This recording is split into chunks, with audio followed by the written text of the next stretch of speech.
Hello there everyone and welcome back to another episode of DML. So today we are going to be hatching a brand new dragon, and this is the Sweetie Bunny Dragon, which is the reward for completing level 3 of the current The Great Egg Hunt event.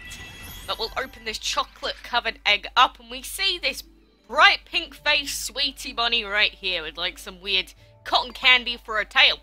So the Sweetie Bunny Dragon may look innocent, but it has a wicked sense of humour. Yesterday it pranked this trainer by putting salt instead of sugar in his tea. Blech!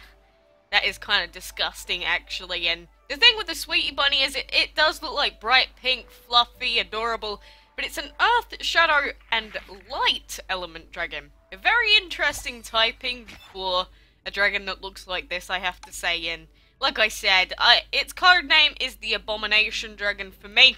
That is how it will continue to be. I imagine it has like a personality underneath all the icing, which is kind of more sinister based on its elemental typing, but you know, it is what it is. And here he is in his adult form. He, she, it, they, sklur, sklim, whatever it wants to call itself. And you know, the weird ribbon at the top kind of does look like a sweet of some kind as well.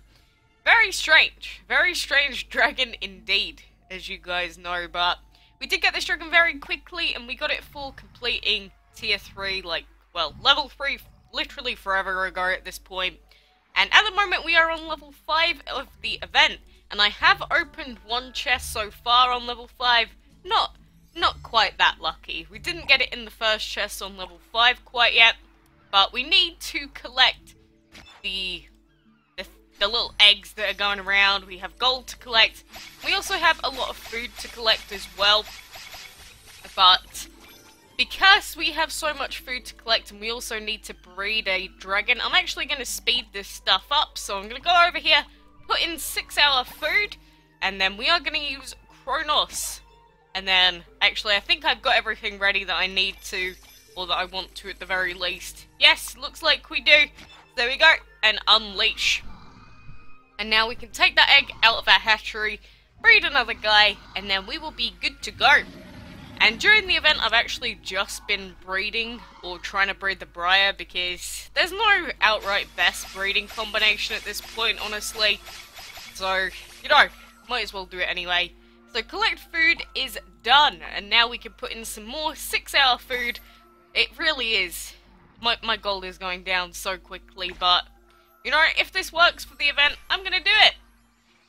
And then we'll go over here, enchantment breeding, Briar, start breeding.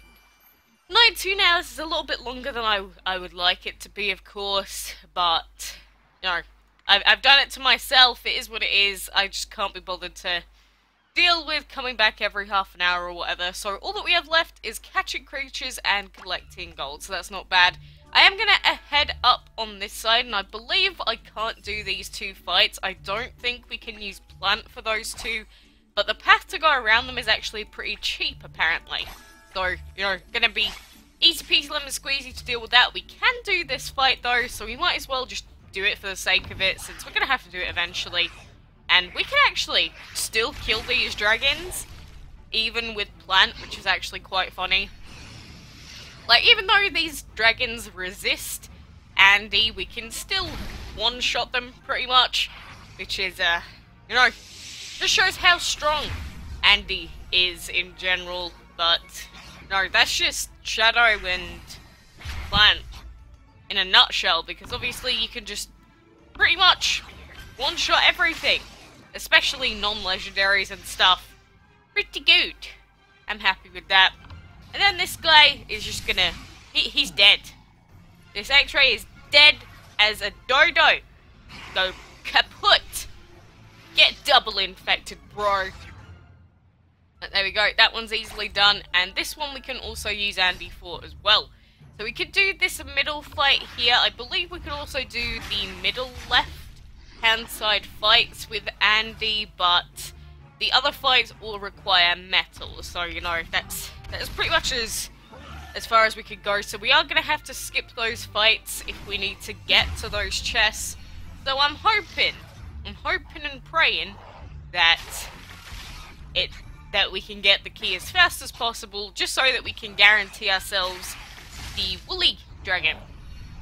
The woolly lamb, whatever you want to call it, dragon. I don't know its official name still because I haven't checked, but it's cute anyway. So we've done these ones and we're still going to head up this direction because I believe this is cheaper than going all the way over there. So let's go up and let's hope and pray that we get it in the second chest here. Not that we can make it there quite yet. That one's 210, so no, we can't even check the fights. Can't even check them for you. Damn. Unless we can collect enough stuff. Okay, we can. Sweet. We'll move over here, and then this fight here, yeah, metal only for this fight, in fact. But these are like 300 each, so it's like 3, 6, 9, 12, 15. So that's probably going to be like 15 to 1600 to go across those. Whereas these cost 1600 each to just outright skip. So do not skip these fights, just go around. Very, very simple to do that. I did also want to mention that I did show the wiki pages off, I think it was like yesterday, but along with collecting food amounts and breeding dragon amounts that they've got on this page, they also have map layouts for every single level done. I used to do this, and then I just stopped at one point. I don't remember why, but the wiki does have map layouts for every single route and everything, so you can go and have a look, calculate how much each costs, and go, okay, so it's cheaper to go this way, or because I can do the fight, it's cheaper to go this way, sort of thing.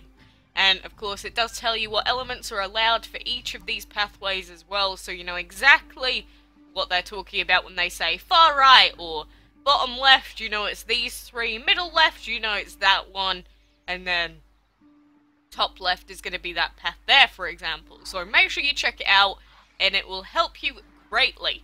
The other thing about level 6 is, like, look, you start all the way at the bottom and then you go with a big loop-de-loop all the way up there. And each chest is 1200 each to unlock. Oof. Oh, these castle events do get rather expensive at one point or another. Definitely do.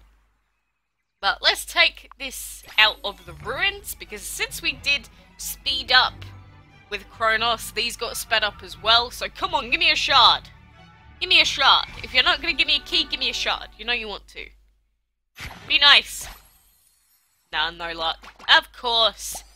Again, these shards have been really hard to come by since the update came out. I don't think anything's actually changed in terms of their rarity. But, you know, it just feels like the game's trying to spite me. Put it that way.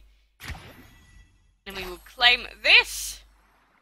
And then we could level up these two, actually. We have quite a lot of food, especially since we're using 6-hour food, just to make it so I don't have to keep coming back and opening the game. So we'll put those 3 in. Explorer Reno. That'll be done in an hour. And you know, since we have so much food, I'm gonna level up Sani. Do I want to spend some more? Yeah, let's do it. There we go, level 56. And a quarter of a level up. So Sani is gaining levels pretty well. I mean, at one point we basically got him up to level 50 like instantly, and then we sort of had to stop. But, you know, soon enough he'll be level 60. Before we know it, he'll be a level 70 and he'll be wrecking stuff all day. That will be a wonderful day, indeed. And then hopefully by that time we'll have him fully enchanted as well. Like, why has all my team been removed? Stop this! Why did I reselect him? Whatever. And Reptar is there. We'll put some random level 30s in as well. Whatever. There we go. And I haven't actually done any enchantment fights in a few days now. I know I always end up saying this, but it's just true. If I have other stuff like the event to focus on or whatever, then most of the time I just don't do any of my enchantment stuff. I have put one of my defenders up at level 54, so I used my clay dragon, which is why we still have 571 points. So now I don't have to keep leveling up and trying to get my rank back just to get some battle chests in the day, because I haven't had a battle chest in, like, for long. For forever. I don't know if we'll be getting one quite today, but maybe later on today I will. I'll have to see though. But, you know, next goal at the moment is obviously get the woolly dragon. goal after that is get the painted dragon, if at all possible. I mean, I've already missed out on like 3 resets, I believe it's been, because I wasn't here for like 24 hours, but I just managed to complete one of the resets before I had to go. So I've missed out on like 18 hours worth of resets, which, you know, that's actually quite a lot, which may be the difference between me finishing the event or not, or getting the painted at least, because at the moment our progress is going nicely because we got lucky, so I think we have a good shot at getting the woolie at least. And if we end up doing what happened last time, and we end up being like 1 piece away from unlocking the painted, I'm pretty sure. It seems like Gameloft's thing that they bring out the card packs that allow you to have a chance to get one for the dragon. In which case I will definitely invest in that to open like a couple of packs to see if we can get one for the painted. I hope that's what happens again, because that's what happened last time. And we got pretty lucky, and we got the snowman pretty much straight away. That is wonderful. The worst castle event I have ever had to do has been the Chills and Thrills event, because I wasn't here for like 3 or 4 days altogether, and I was like, I didn't get the Hellhound, I definitely didn't get the Scarecrow. I wonder if those dragons are ever going to come back in any way, like as a Dragon of the Week. Maybe. We'll have to wait and see, really.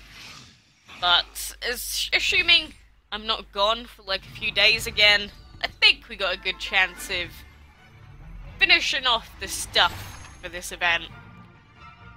And I mean, if you could miss out on like entire days worth of resets and still finish it off, I mean, that just shows how even or fairish these events are. We'll have to wait and see anyway, and see how things play out. We've still got another 7 days to go. And obviously we are on level 5. There are people on level 6, of course. I don't believe anyone's finished the event yet. Or if they have, they probably just like put on some money, bought some eggs and finished it off. But yeah, level 5 is pretty decent for now. If you're still on level 4, it's probably not going to be great, your chances of finishing off everything, but you probably still got a chance, especially if your luck picks up and you end up getting the keys for like both levels straight away. I don't know, I guess that's the crappy thing about castle events, that your progress really does come down to how lucky you are at finding those first keys, so that you can earn more points per level. And I don't know, maybe they did change the chances of finding the key super early, because from what I can tell, a lot more people than last time have found the key really early. Obviously there are still some unlucky people that are on like their 4th chest of level 3, in which case I definitely feel for you. But generally, it seems like a lot of the people I've been speaking to found their key within like the first 1 or 2 chests in the first few levels, so maybe the chances have gone up, compensate for like the portal gems and whatever changes, who knows. And apparently the side routes, if you don't want to just skip the fights themselves, are much cheaper this time around as well. In which case, you know, that's pretty good. Very good indeed. I just wish that the egg temple thing was more worthwhile, because 240 eggs a day is like worthless. You're pretty much spending like £1.50 or whatever it is just to buy a decoration, and you know, it's not a lot of money. So if you just wanted to add a cool looking egg decoration, I can understand that. But in terms of the event itself, doesn't really have any impact. So, you know, it is what it is. But maybe that will be the thing that pushes you over the edge. Who knows? I doubt it myself. But if it had a little bit more value and it was a little bit more expensive, I feel like people would be more likely to purchase it. But in terms of like marketing or trying to get sales and stuff in-game for microtransactions, I think it's actually a really good idea having stuff like that, because then instead of making the event only doable with items, you can just make it seem more doable by adding special features like, where is it? Like this thing here. I don't know. Obviously, it's not a necessity to have that by far because it gives you, like, nothing, but hey ho, it is what it is.